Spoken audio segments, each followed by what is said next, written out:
It was the late spring of 1945. Across Europe, the once invincible war machine of Nazi Germany was buckling under the twin pressures of overwhelming Allied advances and internal collapse. From the fields of Normandy to the forests of the Ardennes, from the banks of the Elbe to the ruins of Berlin, the global conflict that had raged for 6 long years was entering its final, fatal chapter. On 30th April 1945, in his subterranean bunker beneath the shattered Reich Chancellery in Berlin, Adolf Hitler ended his life by suicide. His death marked not simply the end of a man, but the symbolic death of the dictatorship he had built. The Third Reich teetered on the brink of collapse. In his last will and testament, Hitler designated Karl Dönitz, a naval admiral and loyal Nazi, as his successor in the title of Reich President. At the same time, Berlin itself, once the heart of Nazi power, was ringed and invaded by the Soviet Red Army. Soviet forces had launched their final assault on Berlin on 16th of April, and by the time Hitler died, the city's fall was imminent. The German military chain of command was in disarray. Communications were fragmented, units cut off, and the remaining civil authority reduced to little more than a vestige of power. Into this void stepped Dönitz and a handful of senior German officers attempting to salvage something from the wreckage. Dönitz moved to establish what came to be known as the Flensburg government, an emergency civilian military regime based near the Danish border. But it was more the administration of surrender than of governance. Behind the scenes, the Western Allied commanders and the Soviets were preparing for exactly this moment. The hope of some in Germany was that by shifting westward, they might negotiate with the Americans and British, thereby escaping the wrath or captivity of the Soviets. Dönitz himself harbored hopes that Germany might in some fashion exploit Allied distrust of the Soviet Union, perhaps even trade its surrender to the West in exchange for continued resistance against Moscow. But such a strategy was doomed. On the other side, the Supreme Allied Commander in Europe, Dwight D. Eisenhower, was determined to secure a complete and unconditional surrender. He would not permit German attempts at partial capitulation, negotiated deals, or delaying tactics. The guidelines adopted by the Allied Chiefs of Staff emphasized that any surrender must be unconditional, and all German forces must cease operations immediately. Thus the stage was set. The end was near, but the exact orchestration of surrender was still uncertain. Would German forces sign over all fronts at once? Who would represent Germany? Where would the signing take place? The Allies were already wary of giving any opportunity for Germany to claim the legitimacy of its own surrender might later be used to argue they surrendered under duress, not defeat. History mattered. By early May 1945, Germany's military collapse was undeniable. The Western Allies had crossed the Rhine and occupied most of Western Germany, while Soviet forces completely encircled Berlin. Refugees flooded westward, terrified of the Red Army's retribution for years of Nazi atrocities in the east. In the northern port city of Flensburg, Karl Dönitz's government struggled to assert any legitimacy. Its sole mission was not to rebuild, but to negotiate the surrender of German troops in a way that could save lives, and perhaps Germany's dignity. Dönitz was no fool. He knew defeat was inevitable, yet he hoped to buy time.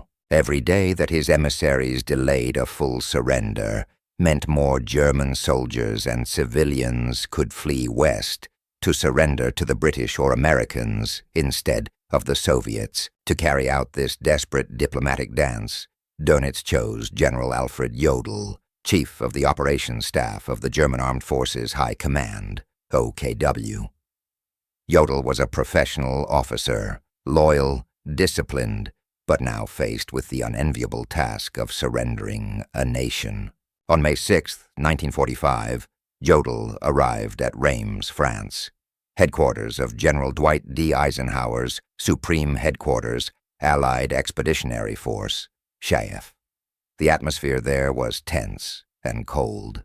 Eisenhower's staff had strict orders: no political negotiation, no conditions, only complete and unconditional surrender of all German forces.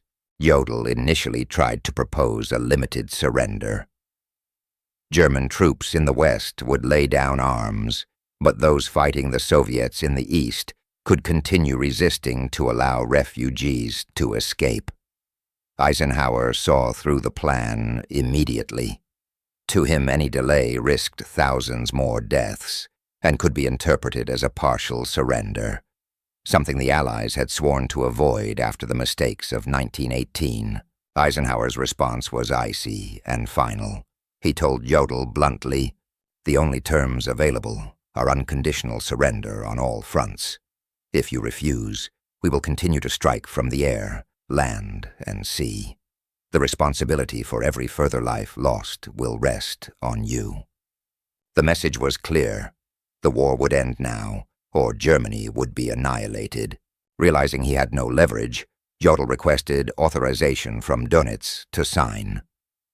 The next day, May 7, 1945, at Ordo 2:41 a.m., in a small red brick schoolhouse that served as SHAEF headquarters, General Alfred Jodl signed the Act of Military Surrender. The document stipulated that all German armed forces would cease hostilities at 23:01 Central European Time on May 8, 1945. Witnessing the signing were representatives from the Allied powers: General Walter Bedell Smith, Eisenhower's Chief of Staff, United States; General Ivan Sosloparov, Soviet Union; General François Sévez, France; Major General Kenneth Strong, United Kingdom. Eisenhower himself did not attend, preferring not to share the spotlight with the German delegation. He waited in another room until Jodl's signature was confirmed. When informed that the surrender was complete, Eisenhower simply said, "Then the war is over, at least in Europe." The official Allied announcement declared Victory in Europe Day would be celebrated when the ceasefire took effect on May 8th. Across London, Paris, and New York, church bells rang, crowds filled the streets, and spontaneous celebrations erupted. But not everyone was celebrating. Stalin's objection. When word reached Moscow that Germany had surrendered at Reims, Joseph Stalin was furious.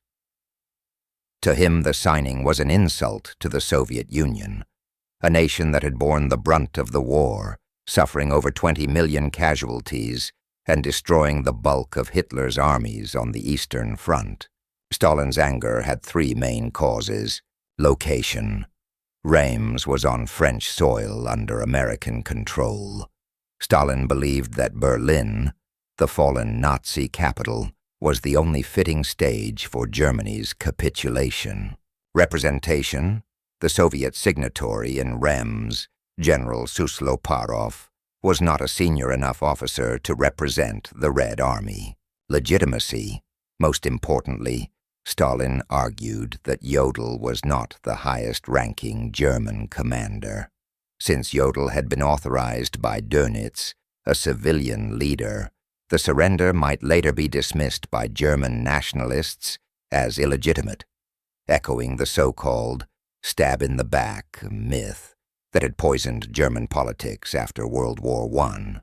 The Dolchstoßlegende, stab-in-the-back legend, after 1918, claimed that Germany's military had not truly been defeated, but betrayed by weak civilian politicians, Jews, and socialists who had accepted the armistice. That poisonous myth had paved the way for Hitler's rise. Stalin was determined not to let history repeat itself. He therefore demanded a second, formal surrender in Berlin, the symbolic heart of the Nazi regime, to be signed by the highest German military authority, in the presence of the Soviet High Command. The Western Allies, mindful of the past and unwilling to risk post-war revisionism, reluctantly agreed. Eisenhower himself understood Stalin's reasoning, though he disliked the political showmanship behind it. Preparations began immediately for a new ceremony in Karlshorst, a suburb of Berlin recently occupied by the Soviets. The man who would sign this final act of surrender would not be Alfred Jodl, but Field Marshal Wilhelm Keitel, the supreme commander of all German armed forces, OKW. Meanwhile, chaos reigned in Germany. Some German units in Czechoslovakia, the Balkans, and Norway had not yet received word of the surrender. Others refused to believe it was real, still fighting hopeless battles in the ruins of Europe. Every hour of delay meant more dead soldiers and civilians. For Karl Dönitz, the realization was sinking in. His so-called government was already irrelevant. Power had shifted entirely to the Allies, and Germany's fate would soon be decided not in Flensburg, but in the meeting rooms of Berlin and Moscow. The night air over Berlin was thick with smoke and dust. Entire districts lay in ruin, still smoldering from the Soviet bombardments that had reduced Hitler's capital to rubble. In the suburb of Karlshorst, an old officer's mess hall had been hastily converted into a ceremonial chamber.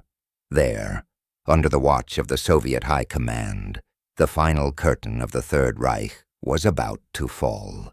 The setting, on the evening of May 8, 1945, a convoy of German cars arrived from Flensburg under heavy Soviet guard. Inside sat Field Marshal Wilhelm Keitel, General Admiral Hans-Georg von Friedeburg, and General Hans-Jürgen Stumpf of the Luftwaffe.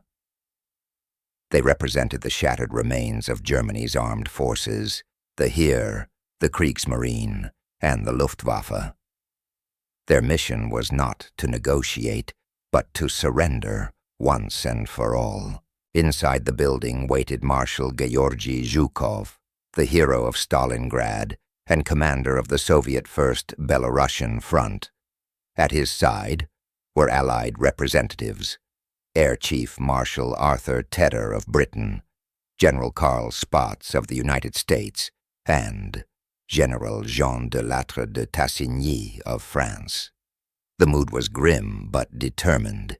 Each man knew he was witnessing history. The hall was starkly decorated. A long table covered in red cloth stood beneath a simple chandelier. The Soviet flag draped one wall, the Union Jack, and the stars and stripes another. The atmosphere carried the weight of 6 years of war, of cities burned, armies destroyed, and millions of lives lost.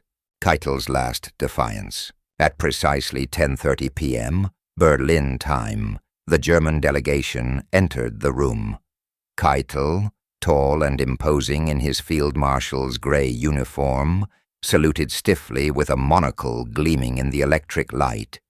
He carried himself with the air of a professional soldier, though his eyes betrayed exhaustion. Zhukov greeted him briefly, then gestured to the table. The document before Keitel was the German instrument of surrender. Its language left no ambiguity. All forces under German control shall cease active operations at 23:01 hours Central European Time, 8th May 1945. Before signing, Keitel made a final, futile attempt at negotiation. He asked for an additional 12 hours of grace to ensure that German troops on distant fronts, particularly in Czechoslovakia, received the ceasefire order. Without such time, he argued, soldiers unaware of the agreement could be massacred for continuing to fight. Zhukov listened impassively. You have our verbal assurance that unnecessary bloodshed will be avoided, he said flatly. but he refused to alter the text.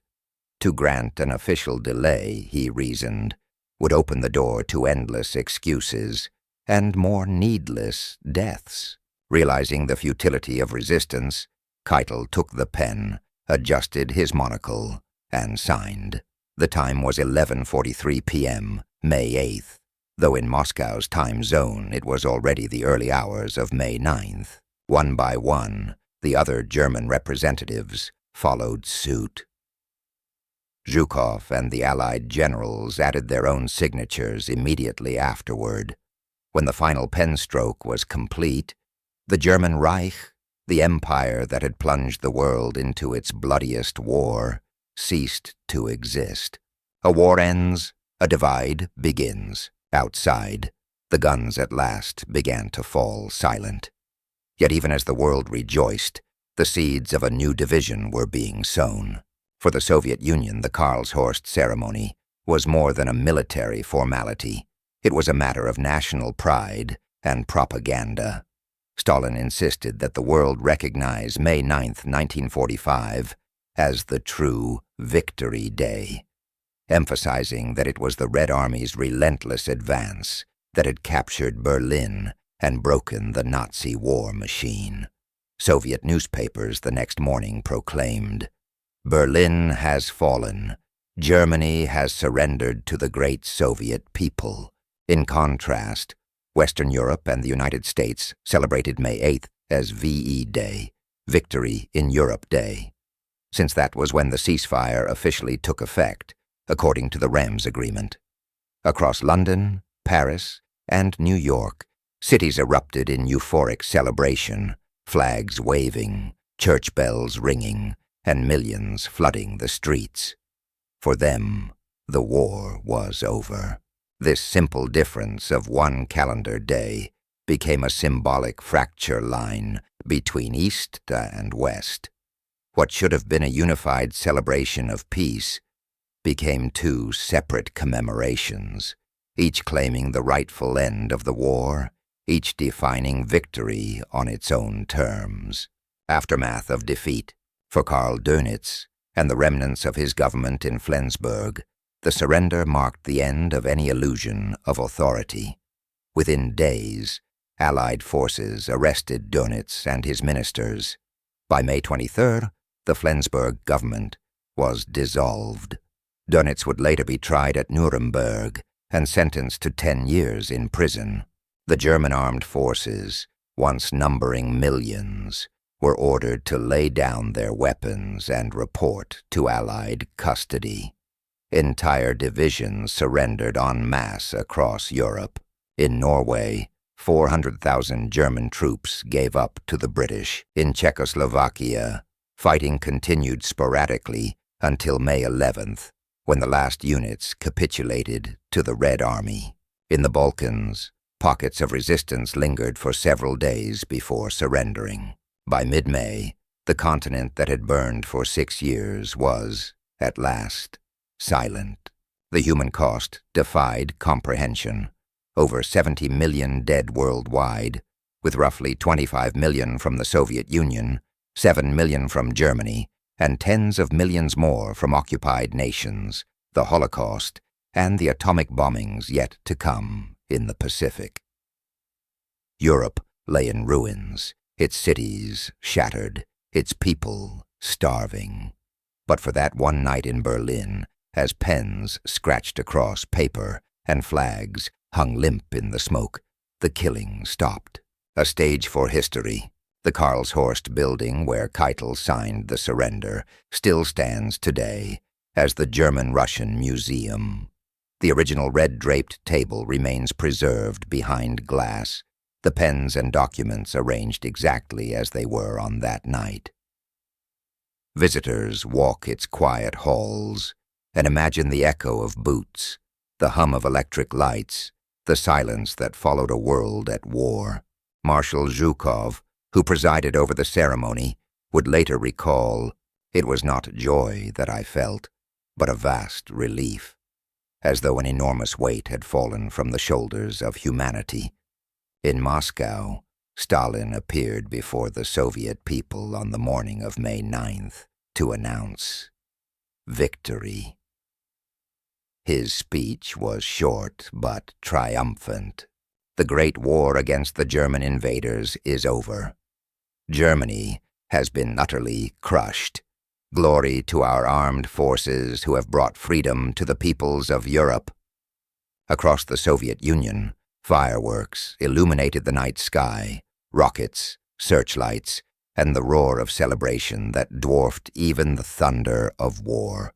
From that day forward, Victory Day, May 9th, became one of Russia's most sacred national holidays.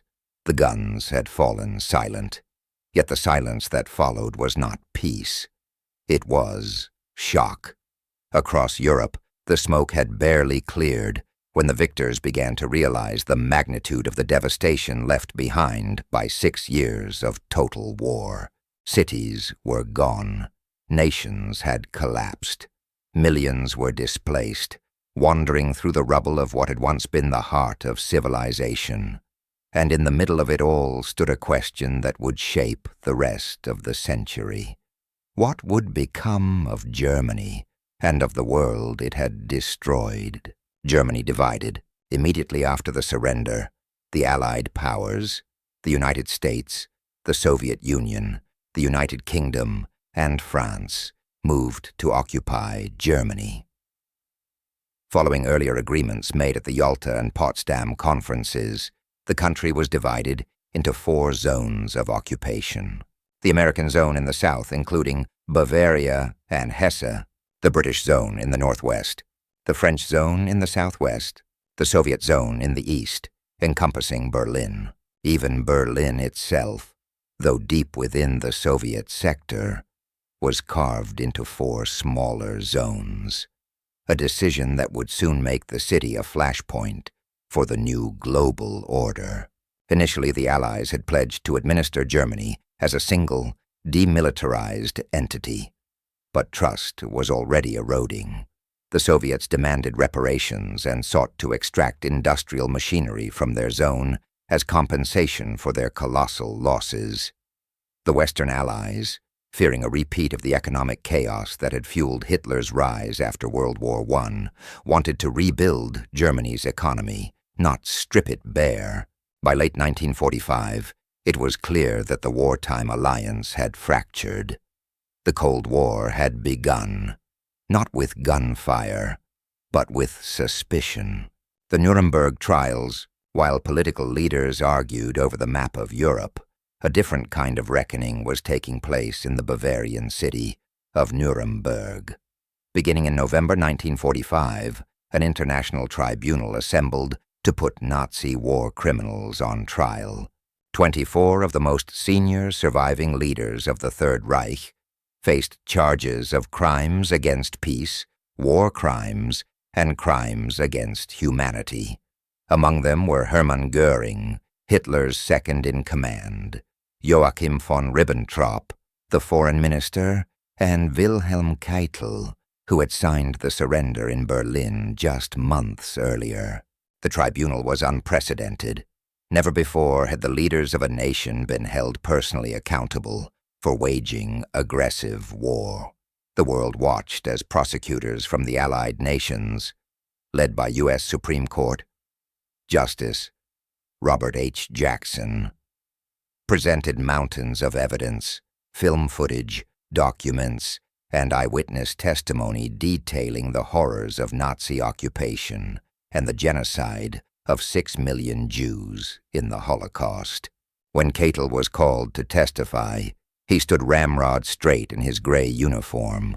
Asked why he had obeyed criminal orders, he replied simply, "Obedience was a soldier's duty." The judges did not accept that defense. He was found guilty on all counts and hanged on October 16, 1946. In total, 12 of the 24 defendants were sentenced to death, 7 received prison terms, and 3 were acquitted. The Nuremberg trials set a lasting precedent that following orders is no defense for crimes against humanity. The two victories. As Europe began to rebuild, the memory of Germany's surrender continued to diverge between East and West. In the Western world, May 8, 1945 became a symbol of liberation, the end of tyranny, the triumph of democracy over fascism. Each year, Britain, France, and the United States marked VIE Day with quiet remembrance and celebration. In the Soviet Union, however, May 9th was elevated to a sacred holiday, Den Pobedy, Victory Day, a day of national pride commemorating the colossal sacrifices of the Red Army. The victory was not framed as a shared Allied achievement, but as a uniquely Soviet triumph over fascism. This difference reflected deeper truths. For Western Europe, the war had ended in relief. For the Soviet Union, it had ended in survival. The Red Army had buried 25 million of its people to reach Berlin. No other nation had paid such a price. In Moscow, Victory Day parades became an annual display of unity and military power, tanks rolling across Red Square as veterans wept and saluted. In contrast, in London or Paris, remembrance was quieter. Wreaths at memorials, flags lowered, and the whispered prayer of never again. Two different victories, and two different memories of the same war. From allies to adversaries, the months after Germany's surrender revealed just how fragile the Allied unity had been. At first, both sides spoke of cooperation, of rebuilding Europe together. But beneath the polite diplomacy lay a struggle for influence that would soon divide the continent. The Iron Curtain, as Winston Churchill later called it, began to descend. In the West, the United States launched the Marshall Plan in 1948, pouring billions of dollars into rebuilding Western Europe's economies and strengthening democracy. In response, the Soviet Union tightened its grip over Eastern Europe, installing communist governments loyal to Moscow. Berlin, that ruined city where the surrender had been signed, became the front line of this new conflict. In 1948, the Berlin blockade and airlift turned the divided city into a symbol of resistance and rivalry, foreshadowing decades of tension. Justice, memory, and myth. Even as the world moved on, the specter of Germany's past refused to fade.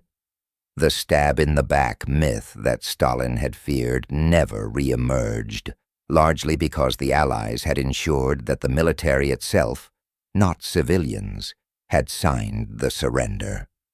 But a new kind of myth was taking shape, one of victimhood and destruction. In post-war Germany, millions of civilians faced starvation, expulsion, and the trauma of total defeat. Many struggled to reconcile the crimes committed in their name with their own suffering. Rebuilding would take more than bricks and mortar. It required confronting the truth. Over time, Germany would become a model of atonement. Through education, memorials, and acknowledgement of guilt, the nation slowly redefined itself. But in 1945, that path had only just begun. The legacy of 2 days. Today, almost 80 years later, May 8th and May 9th remain separate but intertwined days of remembrance. In London, crowds gather at the cenotaph to honor the fallen.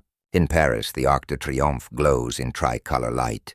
In Moscow, Red Square erupts in fireworks and parades as veterans wear their medals with pride. 2 calendars, 1 victory, and a reminder that even in triumph, unity is fragile. The twin surrenders at Reims and Berlin, the 2 days of celebration, and the 2 visions of peace they represented, all became the foundation for the world that followed, divided, armed, yet determined never again to descend into global war. The war had ended, but history was far from over. The ink on the surrender papers had barely dried when the world that the Allies had fought to preserve began to fracture into something new, a world split between two visions of peace. From that division grew two different memories of victory, two competing stories of how the war had been won, and two different lessons drawn from the same moment in May 1945. The echo of Karlshorst. For the Soviet Union, the surrender ceremony in Karlshorst became a national myth. Stalin ensured that May 9th would stand apart, not merely as a date of commemoration, but as a living symbol of Soviet greatness. Each year, the Victory Day parade on Red Square grew in scale. Tanks rolled past Lenin's mausoleum. War veterans wept beneath banners proclaiming "Glory to the Soviet people," and the sky filled with fireworks. It was a ritual of remembrance, pride, and power all at once. The Soviet narrative emphasized sacrifice above all else. School children learned that the great patriotic war had been fought to defend the motherland from fascism. The Western Allies were acknowledged, but always as secondary actors. The Soviet soldier was portrayed as the liberator of Europe, the one who had raised the red flag over the Reichstag and ended tyranny. For millions of Soviet families, this was no propaganda. It was personal truth. Nearly every family had lost someone. A son at Stalingrad, a father at Kursk, a brother frozen on the road to Berlin. The victory belonged to them. A different kind of silence. In Western Europe, May 8th took on a quieter tone. The celebrations of 1945 gave way, in later years, to solemn remembrance. The victory was real, but the scars were deep. The bombed cities of Britain, the occupation of France, the liberation of the death camps that revealed the full horror of Nazi crimes. In Britain and France, VE Day became a day of thanksgiving and mourning, marked by ceremonies at war memorials, the tolling of bells, and wreaths of poppies. For the United States, the focus soon shifted across the Pacific, where the war against Japan continued until August. What united them was relief, not triumph. Europe's victory had come at an unbearable price. More than 40 million Europeans dead, cities destroyed, economies shattered. The slogan "Never Again" was more prayer than declaration. The Cold War of memory. As the Cold War deepened, the memory of the war itself became a weapon. In the East, Moscow's annual Victory Day parades showcased missiles as well as medals, reminders that the Soviet Union had emerged from the ruins as a superpower. Victory became a justification for dominance over Eastern Europe. Soviet leaders claimed moral authority as the nation that had borne the greatest suffering and struck the final blow against fascism. In the West, leaders framed the war's legacy around freedom and democracy. The Marshall Plan, NATO, and the defense of Western Europe were presented as continuations of the same struggle, not against Nazism, but against tyranny in a new form. Even Berlin, the city where the final surrender was signed, was divided again. East Berlin under Soviet rule, West Berlin a Western enclave behind the Iron Curtain. The Berlin Wall, built in 1961, became the stark physical reminder that peace had not healed the world. It had merely redrawn its lines, reckoning with the past. Inside Germany itself, the decades that followed the surrender were marked by a long and painful reckoning. In the West German Federal Republic, founded in 1949, public acknowledgement of guilt and responsibility evolved slowly. The Nuremberg trials had exposed the crimes of the Nazi regime. But many ordinary citizens preferred to look away, rebuilding their lives amid ruins. It took generations before Germany openly confronted its past. Through the 1960s and 1970s, a younger generation demanded answers. What did our fathers do? How did the nation of Goethe and Beethoven become the nation of Auschwitz? By the end of the 20th century, Germany had become a model of remembrance and accountability. Memorials rose where the camps once stood. School children visited them as part of their education. The lesson was clear. Freedom requires facing truth, however painful.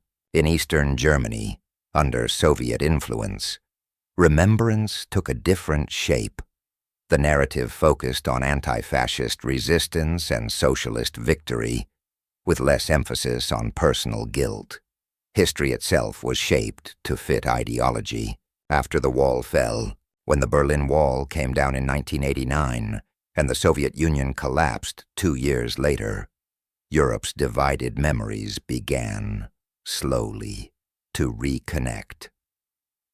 Former Warsaw Pact nations reclaimed their histories, honoring not just the Soviet soldiers who had liberated them, but also the millions who had suffered under both Nazi and communist rule. In Russia, Victory Day survived the fall of the USSR.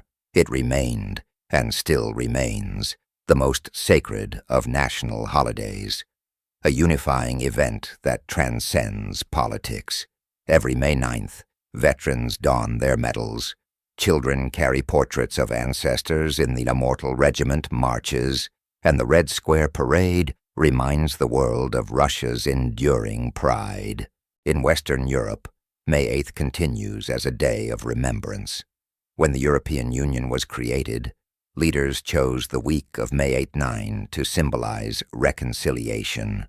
May 8th for remembrance, May 9th for unity. Now celebrated as Europe Day. The continent that once burned in war had turned its days of surrender into symbols of peace. One war, two memories. The dual commemoration of VE Day and Victory Day tells more than a story of calendars. It reflects the enduring complexity of how nations remember. For the West, May 8th represents the triumph of freedom over tyranny. For the East, May 9th embodies sacrifice, endurance, and victory through unimaginable loss. Both are true. Both are incomplete. Together they form the full story of how the world emerged from its darkest night. The lessons of May. Today, almost 8 decades after the guns fell silent, the legacy of those 2 days continues to shape the conscience of nations. From Washington to Warsaw, from London to Leningrad, now St. Petersburg, the echoes of 1945 remind humanity of both its capacity for destruction and its resilience. Every year, fewer veterans remain to march, yet their absence only deepens the meaning of the days they left behind. In their stead, new generations walk the streets with candles and flags, whispering the same vow that was born in the ashes of Berlin. Never again war, never again tyranny. The world they left us is imperfect, still divided, still fragile. But it endures. And so, on May 8th and May 9th, we remember not only the surrender of Germany, but the triumph of humanity's will to survive. The two surrenders, at Reims and Berlin, stand forever as twin milestones, one ending the bloodshed, the other beginning the uneasy peace that followed. 2 signatures, 2 dates, one hope, that the lessons written in the ruins of 1945 will never be forgotten.